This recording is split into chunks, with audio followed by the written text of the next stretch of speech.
नमस्कार विद्यार्थियों। Government PG college जैतारणी की तरफ से संचालित आज की ई क्लास में मैं Narendra Singh Rathore, assistant professor history, आपका स्वागत करता हूं। आज की इस ई क्लास में हम रणथंभौर के महान, सर्वाधिक शक्तिशाली व प्रतिभा संपन्न शासक हमीर देव के बारे में अध्ययन करेंगे। हमीर देव की जानकारी के जो प्रमुख स्रोत हैं उसके बारे में आपको पता होना चाहिए, क्योंकि कई बार लेखक व उसकी रचना के बारे में परीक्षा में पूछा जाता है। अभिलेखीय साक्ष्यों में बलवंत शिलालेख जो कि कोटा से मिला है, उससे हमें हमीर की दिग्विजय नीति के बारे में जानकारी प्राप्त होती है। इसके अलावा नयन चंद्र सूरी द्वारा रचित हमीर महाकाव्य, जोधराज द्वारा रचित हमीर रासो, चंद्रशेखर द्वारा रचित हमीर हट से महत्वपूर्ण जानकारी मिलती है। राजस्थान के इन साहित्यकारों के अलावा तत्कालीन मुस्लिम लेखकों जैसे अमीर खुसरो, जियाउद्दीन बर्नी तथा इसामी की रचनाओं से भी हमें हमीर की तथा अलाउद्दीन खिलजी के मध्य संघर्ष की जानकारी प्राप्त होती है।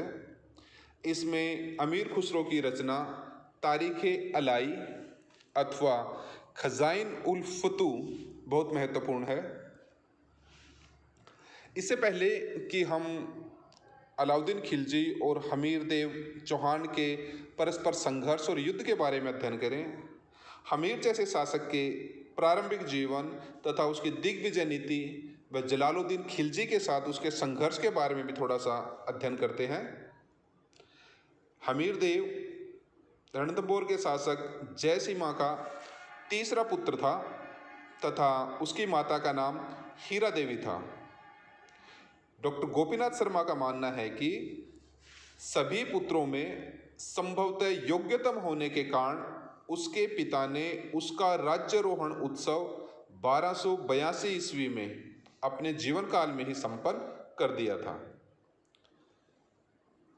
नयन चंद्र सूरी के हमीर महाकाव्य से हमें हमीर देव की दिग्विजय नीति के बारे में जानकारी प्राप्त होती है। हमीर ने अपनी इस दिग्विजय नीति के अंतर्गत 14 स्थानों पर विजय प्राप्त की।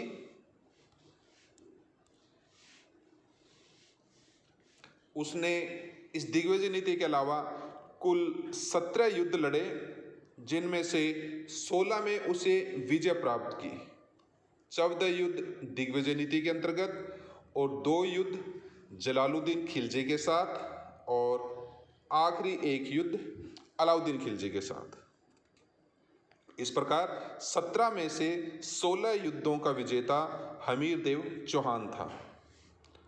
हमीर देव चौहान की इस सफलता में दिल्ली की राजनीतिक परिस्थितियों ने भी महत्वपूर्ण भूमिका निभाई, क्योंकि रणथंभौर के चौहान तथा हमीर अपनी शक्ति इसीलिए बढ़ा पाए थे कि बलबन की मृत्यु के पश्चात तथा जलालुद्दीन खिलजी के सुल्तान बनने की अवधि के मध्य अर्थात 1287 से 1290 के बीच दिल्ली में अराजकता फैली हुई थी तथा हमीर को अपना प्रभाव बढ़ाने का बहुत अच्छा अवसर प्राप्त हुआ।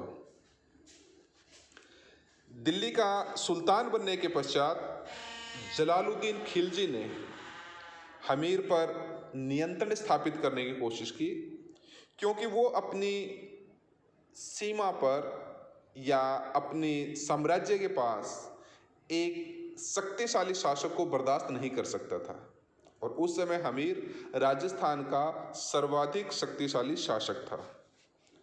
अमीर खुसरो के अनुसार जलालुद्दीन खिलजी ने 22 मार्च 1291 ईस्वी को रणथंभौर पर आक्रमण करने के लिए कूच किया तथा उसने प्रारंभ में झाइन पर अधिकार कर लिया।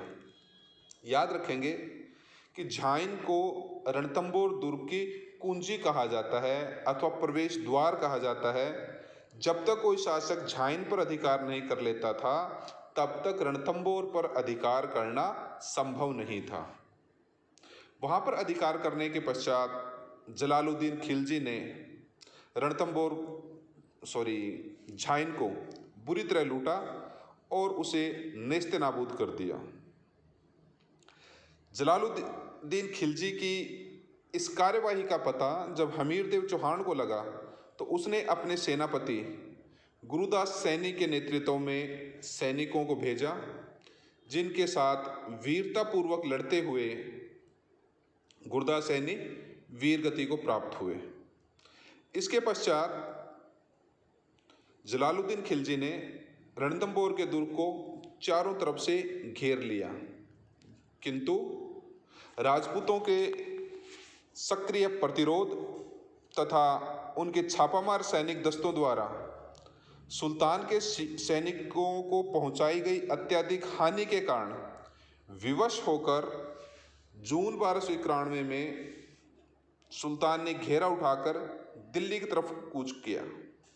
यद्यपि इस अवसर पर जलालुद्दीन खिलजी को उसके सलाहकार मलिक अहमद चप ने घेराबंदी जारी रखने की सलाह दी थी, किंतु जलालुद्दीन खिलजी जानता था कि रणथंभौर पर अधिक समय तक घेराबंदी संभव नहीं है और सिवाय नुकसान के उसे कुछ भी प्राप्त होने वाला नहीं है। लेकिन क्योंकि वो एक सुल्तान था और वो एक ऐसा उत्तर नहीं दे सकता था जिससे सेना में निराशा फैले, इसलिए उसने कूटनीतिक उत्तर दिया। और ये बहुत ही प्रसिद्ध कथन है जो कई बार परीक्षाओं में पूछा जाता है।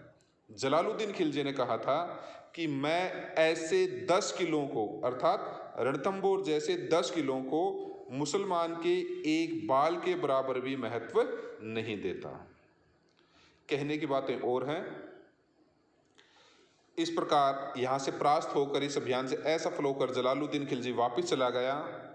उसने 1292 ईस्वी में दोबारा रणथंभौर को जीतने का प्रयास किया, लेकिन दोबारा वो फिर असफल रहा। 1296 ईस्वी में जलालुद्दीन खिलजी की हत्या करके उसका भतीजा व दामाद अलाउद्दीन खिलजी दिल्ली का सुल्तान बना तथा उसने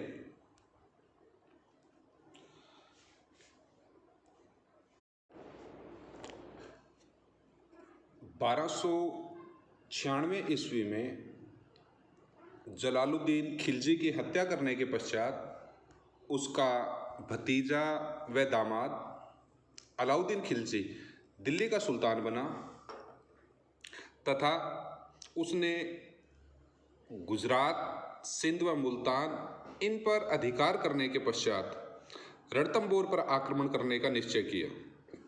जैसे कि आप देख पा रहे हैं, इस आक्रमण के कई कारण थे, जिसमें 2 कारण अधिक महत्वपूर्ण माने जाते हैं। एक पहला है अलाउद्दीन खिलजी की विस्तारवादी नीति। चूंकि अलाउद्दीन खिलजी एक साम्राज्यवादी शासक था, इसलिए वह अधिक से अधिक क्षेत्रों पर अधिकार करना चाहता था। रणथंभौर की सामरिक स्थिति ऐसी थी कि जब तक वो रणथंभौर पर अधिकार नहीं कर पाता या अधिकार नहीं कर लेता, तब तक राजस्थान, मालवा तथा गुजरात इन पर नियंत्रण रखना संभव नहीं था। इसलिए गुजरात विजय को स्थायी बनाने के लिए तथा अन्य क्षेत्रों पर अपना प्रभाव बढ़ाने के लिए अलाउद्दीन खिलजी ने विस्तारवादी नीति अपनाई और उसका पहला टारगेट रणथंभौर बना। बाकी बरनी के अनुसार हमीर द्वारा सुल्तान को कर न देना, एल श्रीवास्तव के अनुसार रणथंभौर का पहले मुस्लिम चौकी रहना, डॉक्टर के.एस. लाल जो कि खिलजी वंश के प्रमुख इतिहासकार माने जाते हैं, उनके अनुसार रणथंभौर की दिल्ली से समीपता, जलालुद्दीन का 2 बार परास्त होना जो कि दिल्ली सल्तनत के सुल्तान के लिए एक अपमान था, जैसे कई कारण गिनाए गए हैं। लेकिन हम 2 कारणों की विशेष चर्चा करेंगे। जैसे एक तो पहले मैंने बताया अलाउद्दीन खिलजी की विस्तारवादी नीति, जो कि इसका सर्वाधिक महत्वपूर्ण कारण था रणथंभौर पर आक्रमण करने का। और दूसरा एक कारण है तात्कालिक कारण, हमीर द्वारा मंगोल विद्रोहियों को शरण देना। इसके बारे में दो प्रकार के मत पाए जाते हैं। गुजरात की लूट के पश्चात, जैसे कि हमने पिछली कक्षा में अध्ययन किया था, नवीन मंगोलों ने विद्रोह कर दिया था तथा वहाँ से वो रणथंभौर में शरण लेने के लिए आ गए थे। जब अलाउद्दीन खिलजी ने हमीर से उन्हें अर्थात मंगोल विद्रोहियों को सौंपने की या लौटाने की मांग की, तो हमीर ने ऐसा करने से इनकार कर दिया था। इसलिए इसको तात्कालिक कारण माना जाता है शरणार्थियों को न लौटाना। लेकिन इन मंगोल शरणार्थियों के संदर्भ में हमें एक दूसरी तथ्य का पता चलता है, चिमना बेगम प्रकरण, जिसके बारे में दो ग्रंथों से हमें जानकारी प्राप्त होती है, चंद्रशेखर का हमीर हट और जोधराज का हमीर रासो। चिमना बेगम अलाउद्दीन खिलजी की पत्नी थी, जो कि मंगोल नेता मोहम्मद शाह से प्रेम करती थी और उसके साथ मिलकर, मोहम्मद शाह के साथ मिलकर अलाउद्दीन खिलजी के विरुद्ध षड्यंत्र रचा, अलाउद्दीन खिलजी को समाप्त करने का। किंतु अलाउद्दीन खिलजी को इसका समय से पता चल गया तथा उसने मोहम्मद शाह को बंदी बनाने का निश्चय किया, परंतु किसी प्रकार मोहम्मद शाह वहाँ से बचकर हमीर की शरण में आ गया। जोधराज के हमीर रासों में चिमना बेगम नाम का उल्लेख है, जबकि चंद्रशेखर के हमीर हट में उसका नाम नहीं दिया हुआ है, मराठा बेगम बताया गया है। इस प्रकार तात्कालिक कारण था हमीर द्वारा मंगोल विद्रोहियों को न लौटाना।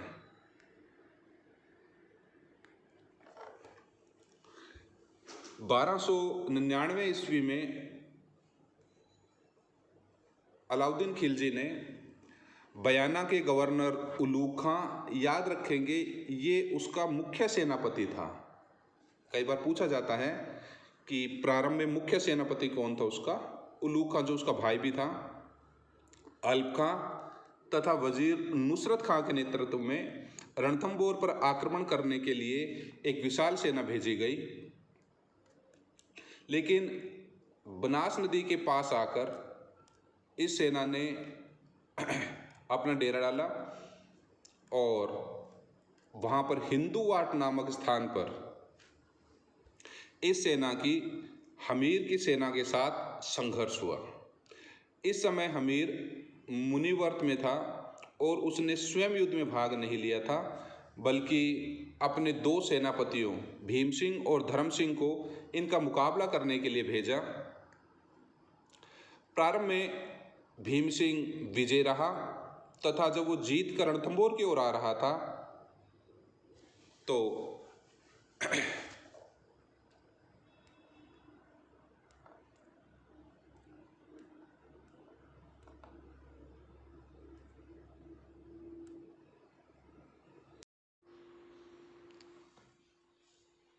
भीम सिंह और धर्म सिंह ने प्रारंभ में इस युद्ध में विजय प्राप्त की तथा धर्म सिंह लूट का माल लेकर जल्दी से रणथंभौर की ओर रवाना हो गया, जबकि भीम सिंह धीमी गति से पीछे आ रहा था तथा मुस्लिम सेना द्वारा किए गए आक्रमण में वो मारा गया।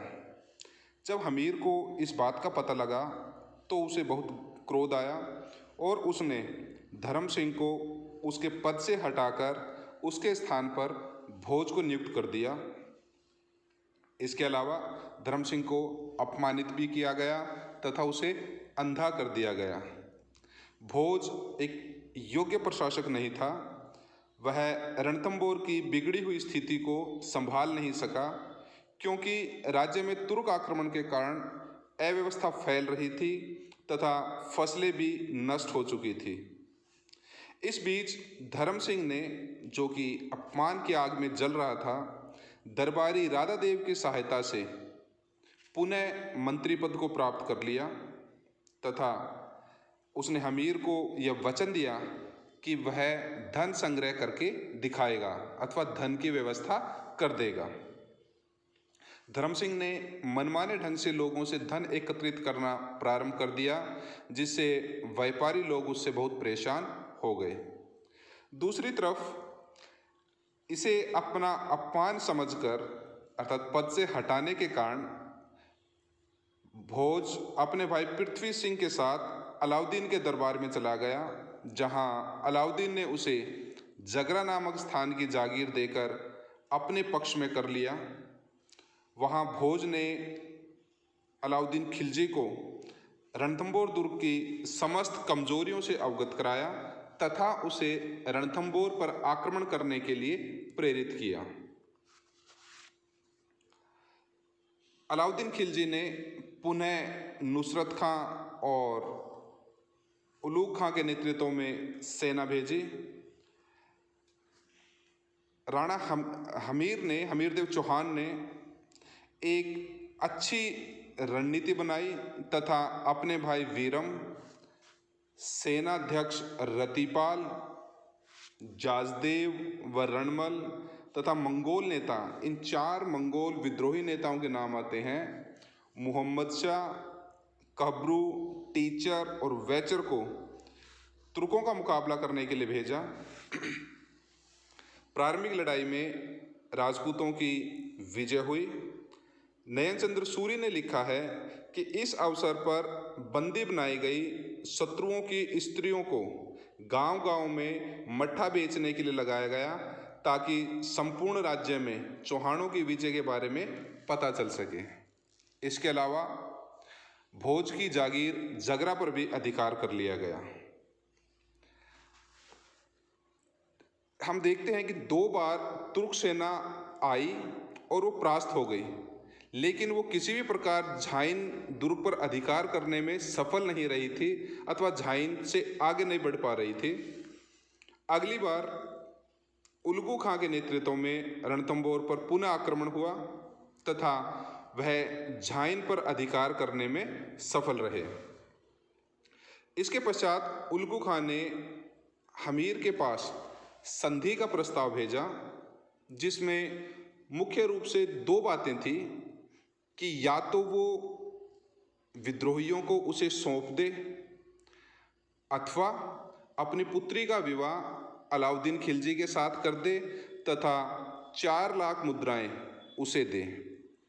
इसके प्रत्युत्तर में हमीर ने किसी भी विद्रोहियों को सौंपने से इनकार कर दिया तथा उसने कहा कि वह 4 लाख मुद्राएं नहीं अपितु अपनी तलवार से अलाउद्दीन खिलजी पर 4 लाख जख्म बनाएगा, निशान बनाएगा। यह वार्ता असफल होने पर उलूग खां ने के नेतृत्व में तुर्क सेना ने रणथंभौर को घेर लिया तथा उनमें परस्पर संघर्ष होने लगा। इसी संघर्ष के दौरान एक पत्थर लग जाने से नुसरत खां की मृत्यु हो गई। यह प्रश्न याद रखेंगे, कई बार पूछा जाता है एग्जाम में कि रणथंभौर दुर्ग पर आक्रमण करते समय किस तुर्क सेनापति की मृत्यु हो गई थी। वो थे नुसरत खां, जबकि मुख्य सेनापति कौन थे? उलूग खां। नुसरत खां की मृत्यु के पश्चात तुर्कों में बहुत भय हुआ तथा सेना वहां से भाग गई। उलूग खां ने अलाउद्दीन खिलजी को इस स्थिति से अवगत कराया तथा अलाउद्दीन खिलजी स्वयं सेना लेकर रणथंभौर पर आक्रमण करने के लिए आगे बढ़ा। झाइन पर अधिकार करने के पश्चात, जिस पर पहले से ही था, अब रणथंभौर दुर्ग का घेरा डाल लिया गया। लंबे समय तक घेरा डालने के पश्चात भी अलाउद्दीन खिलजी रणथंभौर पर अधिकार करने में असफल रहा। धीरे धीरे परिस्थितियां इस प्रकार की बनने लगी कि दोनों पक्ष संधि वार्ता के लिए तैयार हो गए, क्योंकि राजपूतों के कड़े संघर्ष से जहां शाही सेना में निराशा की भावना फैल रही थी तथा दिल्ली में अलाउद्दीन खिलजी के विरुद्ध षड्यंत्र रचे जा रहे थे, वहीं हमीर के दुर्ग में खाद्य सामग्री की भी कमी हो गई थी। नयन चंद्र सूर्य ने कहा है कि उस समय अनाज का एक दाना सोने के 2 दानों से भी अधिक कीमती हो गया था। इस प्रकार की परिस्थितियों में दोनों पक्ष संधि करने के लिए आतुर हो गए।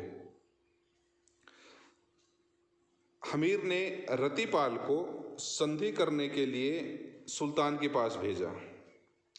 अलाउद्दीन खिलजी जानता था कि वो सैनिक ताकत के आधार पर रणथंभौर दुर्ग को नहीं जीत सकता, इसलिए उसने रतिपाल को प्रलोभन दिया, जिसके प्रभाव में आकर रतिपाल अलाउद्दीन खिलजी से मिल गया तथा उसके साथ साथ उसने रणमल व कुछ अन्य अधिकारियों को भी अपनी तरफ मिला लिया। रणमल व रतिपाल के विश्वासघात के कारण तुर्क सेना दुर्ग में प्रवेश करने में सफल हो गई। हमीरदेव वीरतापूर्वक लड़ता हुआ वीरगति को प्राप्त हुआ तथा 11 जुलाई 1301 ईस्वी मंगलवार को रणथंभौर दुर्ग पर अलाउद्दीन खिलजी का अधिकार हो गया। इस समय हमीर की मृत्यु के बारे में यह भी तथ्य पाया जाता है कि उसने अपना शीश शिवजी को अर्पित कर दिया था। उसकी पत्नी रंग देवी के नेतृत्व में महिलाओं ने अग्निजोहर किया, जबकि उसकी पुत्री देवल देवी ने जल जोहर, ये थोड़ा गलत, इसको ठीक कर लेंगे, जल